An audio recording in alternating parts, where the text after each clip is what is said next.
Chinor qishloq, Pop tuman, Pop shahar, Hazrati Bob Shoh ko'chaning tepa qismida chap qirog'ida joylashgan. Chinor 17-asr boshlarida ekilgan bo'lib, 4 asrdan oshiqroq yashaganligi ma'lum. Ya'ni 1635-yil 1636-yillarga to'g'ri keladi. Mana shu metr o'lchayapti Chinorda. Yetmaymi? Qani otaxon, mana shu metrlab Chinorda o'lchayapti. Chinor qishloq, Chinor masjid, Chinor yo'qyerni. Endi o'lchab belgilab qo'yingda, yana o'ting.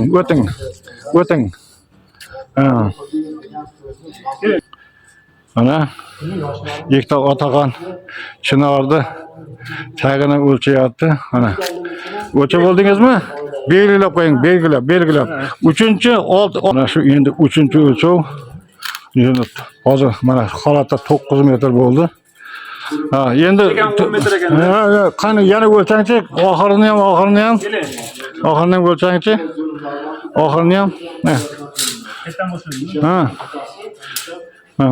Necha metr ekan?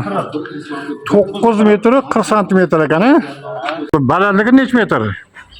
Balandligi 28 metr. 28 metr. Mana shuni balandligi, Shu 25-30-yillarda 3 ta yo 4 ta xonadon bo'lgan xolos. 3 ta yo 4 ta xonadon bo'lgan. Shu 40-yillarga kelib cho'ponlar bitta ko'chib kelib, o Chinor mahalla tashkil bo'lgan xolos. Asosan o'zi 4 ta yo 5 ta xonadon bo'lgan xolos bu yerda asosan. Ko'p bo'lmagan o'sha paytda ham. Bu yaqinda ko'payilgan bu. Shu 45-yillardagi urush yillari shu tog'lardan bitta kelib ko'paygan. Chinor 17-asr boshlarida ekilgan bo'lib, 4 asrdan oshiqroq yashaganligi ma'lum. Ya'ni 400 yil demakdir. 1635-36-yillarga to'g'ri keladi. 1950-yillardan qishloq bo'lib, hozirgi kunda 2025-yil shu kunlarda 712 ta xonadon, 3306 ta aholi yashaydi. Chinor bitta qolgan, tashqaridagilar kesilib ketgan. Shuning uchun qishloq nomi ham Chinor, masjid nomi ham Chinor qo'shligi sabab shu. Bu Chinor tarixi 4-5 asrga borib qoladi. Bizni kattalarimiz, o'sha katta odamlar bilan gaplashganimizda, Sadral domla borlar, ular o'tib ketdilar. Shular bilan gaplashganimizda shunaqa deb ma'lumot berishgan edi. Hop, masjidimizni demak bu yerda masjid qurilishiganiga birinchi masjidimiz 89-yil nima bu hashar yo'li bilan qurilgan va bu masjidimiz kichkina bo'lib qolganligi sababli, keyinchalik odamlar ko'payganligi sababli 2022-yil yana qaytadan qurdik. 2025-yil mana shu masjidni shu yerga foydalanishga topshirildi. Hozir ko'rib turgan masjidlarimiz mana shu birinchi namozni Ramazon hayitida o'qidik. Demak 4 asr deyapsiz, 400 yil degan so'zda anag'i bag'i. Demak, bittasi aytdi, shayda yetim kelgan odam, meni otam tug'ilganda ham shu Chinor bor deyapti.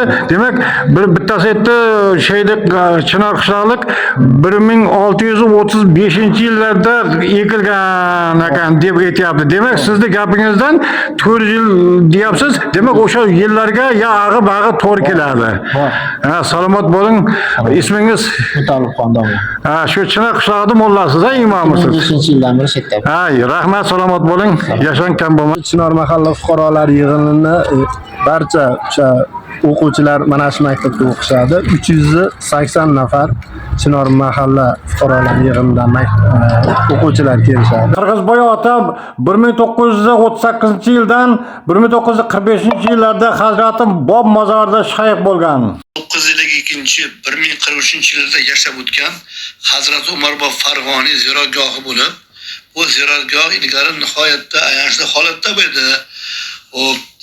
Ko'p yillardan beri Hazrat Bob mana shu ziyoratgohni ta'mirlash va qayta tiklash tashabbuskor bo'lgan Alloh rahmatsin Jo'raxon Mirzoqovning sa'y harakatlari bilan mana shu ziyoratgoh shu holatga keldi. Alhamdulillah. Prezidentimiz Shavkat Mirziyoyevning viloyatimizga qilgan tashriflari chog'ida shu kishiga bu masala ko'tarildi. U kishi tezda bunga lab deb javob berdilar va mana shu tez bir yildaga qolmay ziyoratgoh qayta tiklandi va chiroyli holatga keldi. Mana bu maqbara, ko'rib turgan maqbaramiz esa 2023-yilda Pop tumanida yashaydigan homiylar hisobidan qilindi va chiroyli holatga olib kelib qo'yildi. Mana hozir bu joylarga ko'plab tarixshunoslar, olimlar kelib, bu Hazrati Bob Marbob Farg'oniyni tarixini o'rganishyapti. Alloh hammalaridan rozi bo'lsin. Hazrat Bobning ilgarigi ko'rinishdagi mozori, bu esa hozirgi ko'rinishdagi mozori. Bu manzarasi nihoyatda chiroyli qilingan.